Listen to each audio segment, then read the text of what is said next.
बोलो सियापति रामचंद्र भगवान की जय। अयोध्या कांड दोहा नंबर 130। स्वामी सखा पितु मात गुरु, जिनके सब तुम तात, मन मंदिर तिनके बसहु।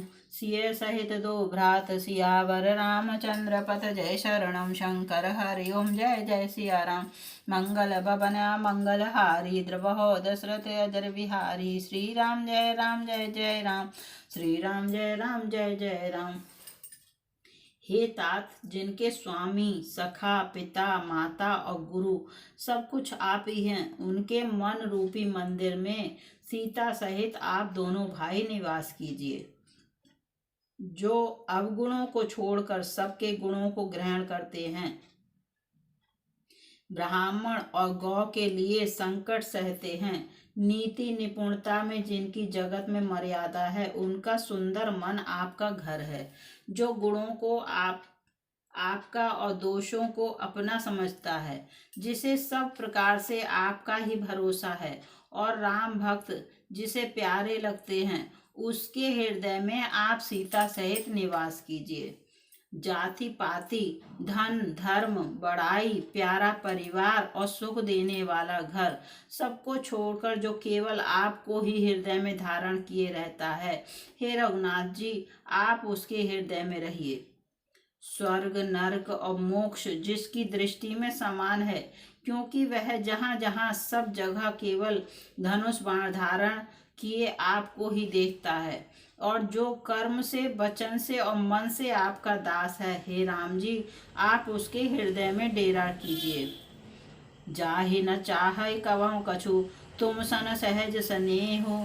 बसहु निरंतर तासु मन, सो राउर निज गेहूँ। सियावर रामचंद्र पथ जय शरणम शंकर हरि ओम जय जय सिया राम। मंगल भवन मंगल हारी, द्रवहो दशरथ अजर बिहारी। श्री राम जय जय राम, श्री राम जय जय राम। जिसको कभी कुछ भी नहीं चाहिए और जिसका आपसे स्वाभाविक प्रेम है, आप उसके मन में निरंतर निवास कीजिए। वह आपका अपना घर है। इस प्रकार मुनि श्रेष्ठ वाल्मीकि जी ने श्री रामचंद्र जी को घर दिखाए। उनके प्रेम पूर्ण वचन श्री राम जी के मन को अच्छे लगे। फिर मुनि ने कहा, हे सूर्य कुल के स्वामी, सुनिए, अब मैं इस समय के लिए सुखदायक आश्रम कहता हूँ, निवास स्थान बतलाता हूँ।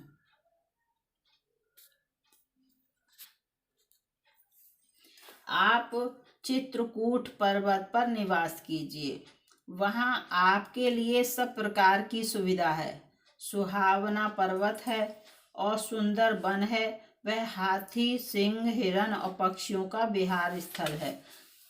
वहां पवित्र नदी है जिसकी पुराणों ने प्रशंसा की है, और जिसको अत्रि ऋषि की पत्नी अनुसुईया जी अपने तपोबल से लाई थी। वह गंगा जी की धारा है, उसका मंदाकिनी नाम है। वह सब पाप रूपी बालकों को खा डालने के लिए डाकिनी डाइन रूप है। अत्रि और आदि बहुत से श्रेष्ठ मुनि वहां निवास करते हैं, जो योग जप और तप करते हुए शरीर को कसते हैं। हे राम जी, आप चलिए, सबके परिश्रम को सफल कीजिए और पर्वत श्रेष्ठ चित्रकूट को भी गौरव दीजिए।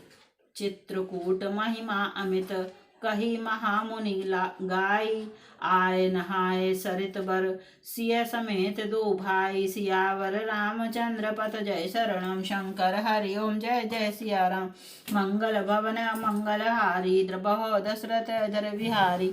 श्री राम जय जय राम, श्री राम जय जय राम। महामुनि वाल्मीकि जी ने चित्रकूट की अपरिमित महिमा बखान कर कही। तब सीता जी सहित दोनों भाइयों ने आकर श्रेष्ठ नदी मंदाकिनी में स्नान किया। श्री रामचंद्र जी ने कहा, लक्ष्मण, बड़ा अच्छा घाट है, अब यहीं कहीं ठहरने की व्यवस्था करो। तब लक्ष्मण जी ने पयस्विनी नदी के उत्तर के ऊंचे किनारे को देखा और कहा कि इसके चारों ओर धनुष के जैसा एक नाला फिरा हुआ है। नदी मंदाकिनी उस धनुष की प्रत्यंचा डोरी है और शम दम दान बाण है। कलयुग के समस्त पाप उसके अनेकों हिंसक पशु रूप निशाने हैं। चित्रकूट ही मानो अचल शिकारी है, जिसका निशाना कभी चूकता नहीं और जो सामने से मारता है। ऐसा कहकर लक्ष्मण जी ने स्थान दिखलाया। स्थान को देखकर श्री रामचंद्र जी ने सुख पाया। जब देवताओं ने जाना कि श्री रामचंद्र जी का मन यहाँ रम गया, तब वे देवताओं के प्रधान थवई मकान बनाने वाले विश्वकर्मा को साथ लेकर चले। सब देवता कोल भीलों के वेश में आए और उन्होंने दिव्य पत्थरों और घासों के सुंदर घर बना दिए। 2 ऐसी सुंदर कुटियां बनाई जिनका वर्णन नहीं हो सकता। उनमें एक बड़ी सुंदर छोटी सी थी और दूसरी बड़ी थी। लखन जानकी सहित प्रभु राजत रुचिर निकेत, सोह मदनु मुनि बेश जनु रति ऋतु राज समेत, सियावर रामचंद्र पथ जय शरणम शंकर हरि ओम जय जय सिया राम। मंगल भवन मंगल हारी द्रबहो दशरथ अजर बिहारी, श्री राम जय जय राम, श्री राम जय जय राम। लक्ष्मण जी और जानकी जी सहित प्रभु श्री रामचंद्र जी सुंदर घास पत्तों के घर में शोभायमान हैं। मानो कामदेव मुनि का वेश धारण करके पत्नी रति और वसंत ऋतु के साथ सुशोभित हो। मास परायण सत्रवा विश्राम। उस समय देवता नाग किन्नर और दिक्पाल चित्रकूट में आए और श्री रामचंद्र जी ने सब किसी को प्रणाम किया। देवता नेत्रों का लाभ पाकर आनंदित हुए। फूलों की वर्षा करके देव समाज ने कहा, हे नाथ, आज आपका दर्शन पाकर हम सनाथ हो गए। फिर विनती करके उन्होंने अपने दुस्सह दुख सुनाए और दुखों के नाश का आश्वासन पाकर हर्षित होकर अपने अपने स्थानों को चले गए। श्री रघुनाथ जी चित्रकूट में आ बसे। यह समाचार सुनकर बहुत से मुनि आए। रघुकुल के चंद्रमा श्री रामचंद्र जी ने मुदित हुई मुनि मंडली को आते देखकर दंडवत प्रणाम किया। मुनिगण श्री राम जी को हृदय से लगा लेते हैं और सफल होने के लिए आशीर्वाद देते हैं। वे सीता जी, लक्ष्मण जी और श्री रामचंद्र जी की छवि देखते हैं और अपने सारे साधनों को सफल हुआ समझते हैं। जथा जोग सनमानि प्रभु विदा किए मुनि वृंद, करई जोग जप जाग तप निज आश्रम सुछंद, सियावर रामचंद्र पथ जय शरणम शंकर हरि ओम जय जय सिया राम। मंगल भवन अमंगल हारी द्रबहो दशरथ अजर बिहारी, श्री राम जय जय राम, श्री राम जय जय राम। प्रभु श्री रामचंद्र जी ने यथा योग सम्मान करके मुनि मंडली को विदा किया। श्री रामचंद्र जी के आ जाने से वे सब अपने अपने आश्रमों में अब स्वतंत्रता के साथ योग जप यज्ञ और तप करने लगे।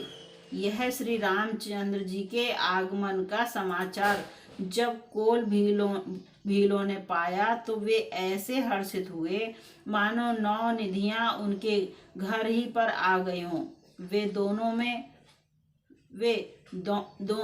दोनों में कंद मूल फल भर भर कर चले, मानो दरिद्र सोना लूटने चले हों। उनमें से जो दोनों भाइयों को पहले देख चुके थे, उनसे दूसरे लोग रास्ते में जाते हुए पूछते हैं। इस प्रकार श्री रामचंद्र जी की सुंदरता कहते सुनते सबने आकर श्री रघुनाथ जी के दर्शन किए। भेंट आगे रखकर वे लोग जोहार करते हैं और अत्यंत अनुराग के साथ प्रभु को देखते हैं। वे मुग्ध हुए जहाँ के तहाँ मानो चित्र लिखे से खड़े हैं। उनके शरीर पुलकित हैं और नेत्रों में प्रेमाश्रुओं के जल की बाढ़ आ रही है। श्री राम जी ने उन सबको प्रेम में मग्न जाना और प्रिय वचन कहकर सबका सम्मान किया। वे बार बार प्रभु श्री रामचंद्र जी को जोहार करते हुए हाथ जोड़कर विनीत वचन कहते हैं। अब हम नाथ सनाथ सब भय देखी प्रभु पाए, भाग्य हमारे आगमनु राउर कौशल राय, सियावर रामचंद्र पथ जय शरणम शंकर हरि ओम जय जय सिया राम। मंगल भवन अमंगल हारी, द्रबहो दशरथ अजर बिहारी, श्री राम जय जय राम, श्री राम जय जय राम। हे नाथ प्रभु, आपके चरणों का दर्शन पाकर अब हम सब सनाथ हो गए। हे कौशल राज, हमारे ही भाग्य से आपका यहाँ शुभागमन हुआ है। हे नाथ, जहाँ जहाँ आपने अपने चरण रखे हैं वे पृथ्वी, वन, मार्ग और पहाड़ धन्य हैं। वे वन में विचरने वाले पक्षी और पशु धन्य हैं जो आपको देखकर सफल जन्म हो गए। हम सब भी अपने परिवार सहित धन्य हैं जिन्होंने नेत्र भरकर आपका दर्शन किया। आपने बड़ी अच्छी जगह विचार कर निवास किया है। यहाँ सभी ऋतुओं में आप सुखी रहिएगा। हम लोग सब प्रकार से हाथी, सिंह, सर्प और बाघों से बचाकर आपकी सेवा करेंगे। हे प्रभु, यहाँ के बीहड़, वन, पहाड़, गुफाएं और खो, दर्रे सब पग पग हमारे देखे हुए हैं। हम वहाँ उन स्थानों में आपको शिकार खिलवावेंगे और तालाब, झरने आदि जलाशयों को दिखावेंगे। हम कुटुंब समेत आपके सेवक हैं हे नाथ, इसलिए हमें आज्ञा देने में संकोच न कीजिएगा। वेद वचन मुनि मन अगमन, ते प्रभु करुणा एन, बचन किरातन के सुनत, जिमि पितु बालक बैन, सियावर रामचंद्र पथ जय शरणम शंकर हरि ओम जय जय सिया राम। मंगल भवन अमंगल हारी, द्रबहो दशरथ अजर बिहारी, श्री राम जय जय राम, श्री राम जय जय राम। जो वेदों के वचन और मुनियों के मन को भी अगम है, वे करुणा के धाम प्रभु श्री रामचंद्र जी भीलों के वचन इस तरह सुन रहे हैं जैसे पिता बालकों के वचन सुनता है। श्री रामचंद्र जी को केवल प्रेम प्यारा है। जो जानने वाला हो, जानना चाहता हो, वह जान ले। तब श्री रामचंद्र जी ने प्रेम से परिपुष्ट हुए प्रेम पूर्ण कोमल वचन कहकर उन सब वन में विचरण करने वाले लोगों को संतुष्ट किया। फिर उनको विदा किया। वे सिर नवाकर चले और प्रभु के गुण कहते सुनते घर आए। इस प्रकार देवता और मुनियों को सुख देने वाले दोनों भाई सीता जी समेत वन में निवास करने लगे। जब से श्री रघुनाथ जी वन में आकर रहे तब से वन मंगलदायक हो गया। अनेकों प्रकार के वृक्ष फूलते और फलते हैं और उन पर लिपटी हुई सुंदर बेलों के मंडप तने हैं। वे कल्प वृक्ष के समान स्वाभाविक ही सुंदर हैं, मानो वे देवताओं के वन नंदन वन को छोड़कर आए हों। भंवरों की पंक्तियां बहुत ही सुंदर गुंजार करती हैं और सुख देने वाली शीतल मंद सुगंधित हवा चलती रहती है। नीलकंठ कलकंठ सुख चातक चक्क चकोर, भांति भांति बोलहि विहग, श्रवण सुखद चित चोर, सियावर रामचंद्र पथ जय शरणम शंकर हरि ओम जय जय सिया राम। मंगल भवन अमंगल हारी, द्रबहो दशरथ अजर बिहारी, श्री राम जय जय राम, श्री राम जय जय राम। नीलकंठ, कोयल, तोते, पपीहे, चकवे और चकोर आदि पक्षी कानों को सुख देने वाली और चित्त को चुराने वाली तरह तरह की बोलियां बोलते हैं। बोलो सियापति रामचंद्र भगवान की जय। दोहा नंबर 137 समाप्त।